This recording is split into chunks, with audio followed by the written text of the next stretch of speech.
What's going on, man? Hey, what's going on? Oh, Yo, there we go. I'm good, dude. Welcome to Nobody's Tribe. thank Um, you, thank you. it was cool. I saw your music, and one of the things that struck me right away was your name is similar. It's the same as mine, or similar. I know Leeland is a rare name in general, but my name's James Leeland Roberts. What's your full name? Leeland James. Oh, Leeland James. Okay, that's crazy. And then you go by James Leeland on there. That's cool. Um, one of the things I wanted to ask you about was your origins of growing up. Like what were your what like religion or belief or worldview did you grow up into, and how did you evolve out of that? Well, I grew up in Detroit, very impoverished, and there wasn't much religion at all. It was pretty devoid of religion, actually. There wasn't much health or health consciousness in my family growing up. It was kind of a fend for yourself situation, and I kind of had to find my own way. But a lot of the Cherokee people are from Michigan, and I have Cherokee descent and German as well, so that's kind of my background. Yeah, I've Cherokee as well. Oh, very nice. My great grandpa was like I think like half Cherokee or something like that. Makes me a very small amount of Cherokee, but it's still there. Right? So, Very nice. what would you say was the starting point for your change in consciousness to the types of lyrics that I hear in your music now? Well, I'd have to say the turning point was I went to a music college in Michigan, and I received my associates in music composition there. Okay. And then I moved to Florida after some situations. Let me turn my phone down. I apologize for It's that. okay. All right. And then I moved to Florida. I went to a college called Full Sail for recording engineering, and I was really into musical frequencies, 528 and 741 hertz. And I got into Reiki a little bit and started working with gemstones. And I was overweight at the time and didn't have my health from Michigan and sitting in college and being behind the piano and studying. But I really enjoyed music, but it wasn't a spiritual pursuit at that. Yeah. So when I got down there and started working with audio, I was around more pure frequency. And I learned a lot more about frequencies and being by the ocean. And then I started changing my diet a lot. In Michigan, I went vegetarian. And then I went more vegan. And then after I graduated there in Florida, I had it because I was working in Miami behind mixing boards. And I just had it with the noise of the city. And I just moved to Hawaii sight unseen. And I became an organic farmer and then went totally raw vegan. And that's when it happened. Being completely off grid, backpacking. All I had was my guitar, a backpack, and humility. Wow. So you farm now? I don't know. I'm back on the mainland, but I did that for 6 years. Oh, wow. Didn't have a phone, didn't connect, really kind of left all my contacts and everybody behind and really unplugged and then just surfed, farmed, and worked on my music here and there. Nothing serious or no ideal of a dream behind it, just for fun, and kept writing music. Currently, right now, I just released an 8-song demo, but I have 122 songs copywritten and 35 that are highly spiritually inclined. Yeah. That's really cool. You ever heard of NACO, Medicine for the People? Yes, I've actually had coffee with him and Hilo and Dustin Thomas. We were all kind of around in that same period in Hilo, so we were all kind of there. Oh, it's cool. Yeah, your music kind of gives me that vibe. You guys just have a different sound, but I mean, as far as the content of the music itself, very similar. I know you have connections to Hawaii, right? Is that where you're currently living? Yep. Very cool. I've heard that too. People seem to be drawn to my music as well, that are very drawn to his as well. That's really good. The unity consciousness, it will bring us together, not egotistical way. And we really need that, not only for ourselves, but for our animals. Yeah. And it's funny. My fiance she's sick of NACO's music because I had this one CD in my car, and every single time we drove, I would play it just because it was just good vibes. And after a while, she just like she like couldn't stand it anymore just because I played it so often. So it's funny the polarity of if you use something that's beautiful too much, then it loses its value, I guess. Definitely, I totally understand that. That's I cool, man. totally Wait, agree. I like what you're doing. I like your passion, and are you currently making money like doing what you're doing as far as Well, I'm music? selling demos. Well, when I was in Florida in college, which also helped me pay for college, I had a student load. I taught piano, vocals, beginner drum and percussion, and recording engineering and guitar. So I had a student load of 45 people, and I still have Skype musical students. I sell my demos, and I haven't performed in a while. I mean, off and on, but not seriously. When I was in my early 20s, I toured in cover bands. I was just a guitar player. So But you say there, when you were in your early 20s, you're not in your 20s? no, I'm 35. Oh wow, that's Yeah. crazy. Yeah, That vegan diet's really helping you out, isn't it? it has. I actually lost 85 pounds Oh my when I gosh. changed my diet. Yeah, it was amazing. It changed my whole life. It really did. Being connected with the land, seeing what I grow and consuming what I grow and knowing what's in it, the consciousness of what minerals are versus just, I'm not hungry. You know, an unconscious thought. It completely changed my life. It did. That's awesome It can because change my music. yeah, my perspective, you thought you looked around 25. Oh, cool. No. Yeah, so I've noticed that a lot though because there's a lot of people that end up being vegan. They end up looking a lot younger, depending on if they're just like not eating enough or if they're like going vegan and getting a huge variety of natural foods. Sure. I also do supplement. I do a lot of I dilute Himalayan sea salt, like salt, into a brine. It's high silica and trace mineral content. I take that on an empty stomach every morning, so I get all my trace minerals. I do colloidal silver. I juice a lot. I exercise pretty heavily and do yoga as well. And my music is when I'm sitting there writing, that's exercise a lot. Just all the breath work, you know. Yeah, So meditation too, and when you sing, you do it very powerfully. So it's a whole body workout. it really is. And when I'm setting, not so much, but when I stand and perform or practice, I really put my all into it because I like to share that kind of energy, and it's exciting to share that energy with other Yeah. people. Do you have like a GoFundMe account set up for people to support you or? You know, I don't yet, but I just found a plum fund. I've been looking into this. There's been such an influx in popularity in my music so recently. I mean, I've been putting some videos out, but not seriously. I don't even know if I was really seriously putting out this time. I just released a demo.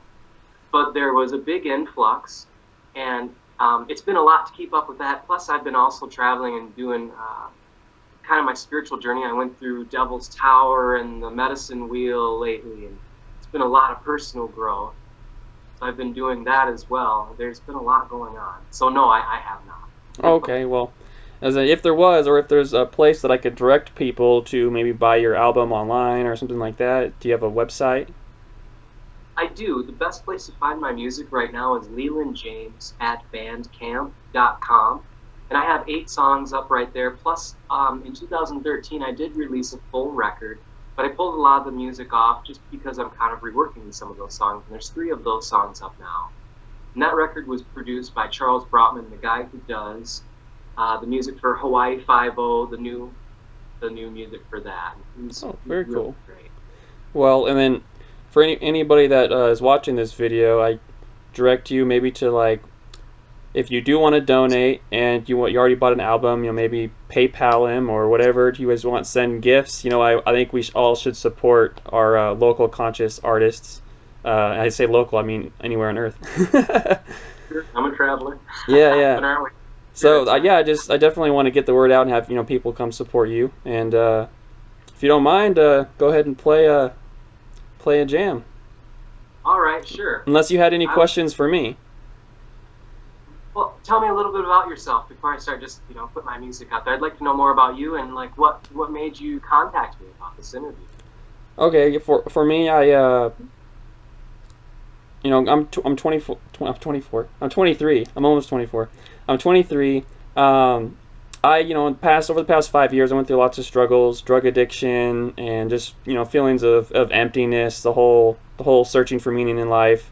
and I had grown up Christian, and kind of went through the doubts of that, and then from there went to science, and then from science went to more metaphysics, and then over periods of time of hitting very deep lows of depression, led me to these awakening experiences where I basically like shed off all this like stuff I'd been holding, and I experienced like a very interdimensional nature to life and a very interconnectedness. And it's happened like each year, where like the past 2 years, where I'd go through a very significant period of depression and suicidal thoughts, then to a very intense epiphany, and that epiphany would lead me to change a lot of stuff in my life very rapidly, and then I would go back again down into maybe a more like depression or like a dark night of the soul. This year specifically was a very, very profound one. It was back in February, and then from there I left my job, and I was very felt very compelled to write down my experiences and help people that were going through the struggle as well, to use this conscious understanding of the point of suffering, and why we're struggling and why we feel things so deeply, a lot of us that are very sensitive. And that's led me to make Nobody's Tribe. And so I made Nobody's Tribe at the beginning of this year, and now I have like a little over 1,000 subscribers. I made like 110 videos, just been doing online work, and right now this has been my only work that I have, and I actually have been surviving off of a GoFundMe account, which is why I asked. But very nice. Congratulations. yeah, thanks. So right now I am looking for a job now, because I actually have a baby on the way. My fiance is pregnant. Boy or girl, do you know? Girl. It's gonna be a girl. Right on. So yeah, basically I'm just on the conscious journey. I've gone through all the different paradigms. There's the New Age teachings. There's these teachings, that teachings, and I think it can become very convoluted and can be too in depth at times. If there's no heart in it, and it always comes back to the heart, and just connecting and helping other human beings. So when I see people that are doing what you're doing, it resonates on a level, and I feel like with what I've built so far on Nobody's Tribe, even if it's not that many subscribers, it's still a platform to help us all cross connect. You know what I mean? It could bring maybe people that like your music to some of my teachings that would help them through a hard time. And then I can bring people that like my teachings to your music, and I think they go together well. It's like cross networking. I completely agree. There's Dr. Dr. Bronner was a really great man, really humble soul, and he always puts this on his bottle: it's all one or all none. And I totally believe in that conception, because we have synchronicities every day where we run into people from our past and relive certain experiences, where we grow and heal from certain experiences, and that can trickle over into someone else's life. We are truly all connected, even the animals and plants. We really are, as much as some don't want to believe so, or the communication or language isn't the same, but we truly are connected, and we are one. Yeah, really for me, I had noticed that during these periods of awakening, or what felt like an acceleration of learning, the synchronicities would increase to a point where it was comical. It was like I was thinking of something, and then somebody looks at me and they ask me a question as if they were reading my mind, and it would happen multiple times in a row. And so it would just always lead to these points where, like, the more I followed them, the more it happened, and it's an increase in frequency. So you start to see that there's almost like a guided intelligence behind everything. Some may call it God, though I think the word God is overused, but there's something that is deeply connected with everything in our life, and it's not random. And so that's that unified field or whatever, you know what I mean? I do. Interdimensional beings, whether they be physical or not, there is a consciousness beyond this physical realm that does guide the lowers, and it has dominion over the lower realms. It does. And it's not a dominating force. It is a loving force. It's like a co-creation. Yes, definitely. Exactly. That was actually one of the main things that I experienced after my awakening experience was a connection to what would be an interdimensional being, and this being had very loving, powerful information, and in a sense, it was basically saying that this being was a parallel version of myself that I was cross-connecting with to use, the useful information coming through. And the thing is if you haven't experienced that paradigm, it's just so odd. It's so odd to share that. So you go through that time of like, I want to share this information, but at the same time, I don't want people to think I'm nuts or that I'm talking to demons. You know, I have a lot of people that think I'm talking to demons. So I've only done it a few times, but I can send you some of the links for those. They're strict channelings just for people that are, you know, trying to enhance this love energy and stuff like that. But you know, a lot of people think it's a little weird. It's okay. There's a phase of curiosity that we all have to go through before we connect with all these different gap selves. It's a sine wave. We can come up through the wave and we come down through the wave. That's why we all connect with sound. We communicate with sound. You know, it's the best way. I tune my guitar to a 432 hertz. It's a balanced sine wave, so it works with the human magnetic field. I've wondered if that's why a lot of people are drawn to my music too. And I also grid the inside of my guitar with quartz to amplify that frequency as it comes out of the rosette of the instrument. That's very cool. Yeah, so it is a tool. It's a healing tool. And I try to see this instrument as the tree that it was at one time. It was a living creature as well. That's awesome. It's now changed, just like it changes me or it changes the person who listens to the song. That's really cool. Yeah. So I'll play a song for you. It's called Sacred Space. I've kind of been wanting to play it today. Sounds good. Go for it. Kind of, what'd you say? I said it sounds great. Go for it. Okay. This one's called Sacred Space.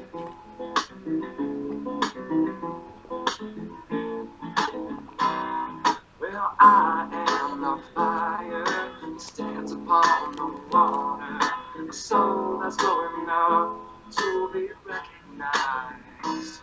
I was sifting through my memories, guiding their ways, pruning the growth of Black City life. And it's alright, now we go our separate ways. And it's okay to accept the change. And it's alright, now we took all that precious time to discover what was underneath all the lies. So how does one learn and how does one grow? By just standing still, it is just unheard of. So move your intentions towards love.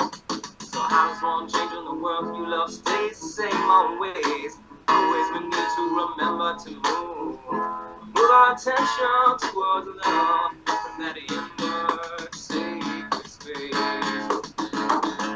That inward sacred space of our hearts, of your heart, oh, of my heart, oh yeah. Well, sometimes I felt alone, like I am the only one. And I searched this whole world over for that inner light of my love. Well, now that I've found it, I can finally breathe. And I let my mind give in to trust that it will be all the love that I need. So how does one learn and how does one grow? By just standing still, it's just unheard of. So move your attention towards love. So how does one change when the world you love stays the same always? Always we need to remember to move. Move our attentions toward love from that inward sacred space. Ready? That inward sacred space. It's from our hearts. Yes, it's from our hearts. It's from our hearts. Oh yeah. Whoa. It's from our hearts. So it's been from us. So how does one learn and how does one go? By just standing still, it's just unlearned of. So move our attentions toward love. So how does one change when the world you love stays the same always? Always we need to remember to move. Move our attentions toward love from that inward sacred space. Hey, that inward sacred space. From our hearts, it's from our hearts. Oh yes, it's from our hearts. Oh yes. Oh, it's from it's from our loving heart. Yes, it is.